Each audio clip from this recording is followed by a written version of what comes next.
সাবেক সংসদ সদস্য আব্দুল্লাহ আল ইসলাম জ্যাকবকে গ্রেফতার করেছে ঢাকা মহানগর গোয়েন্দা পুলিশ। মঙ্গলবার রাজধানীর গুলশান এলাকা থেকে তাকে গ্রেফতার করা হয়েছে। DMP media and public relations বিভাগের উপ-পুলিশ কমিশনার মোহাম্মদ তালিবুর রহমান বিষয়টি নিশ্চিত করেছেন। তিনি জানান, সাভার থানার মামলায় সাবেক এমপি আব্দুল্লাহ আল জ্যাকবকে গুলশান থেকে গ্রেফতার করেছে ডিবি। এ বিষয়ে পরবর্তী আইনগত ব্যবস্থা প্রক্রিয়াধীন। জ্যাকব ২০২৪ সালে অনুষ্ঠেয় ১০ম জাতীয় সংসদ নির্বাচনে ভোলা ৪ আসন থেকে দ্বিতীয়বারের মতো সংসদ সদস্য নির্বাচিত হন।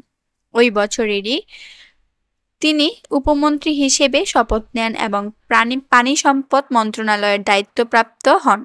একই বছরে পরিবেশ ও বন মন্ত্রণালয়ের উপমন্ত্রীর দায়িত্ব গ্রহণ করেন।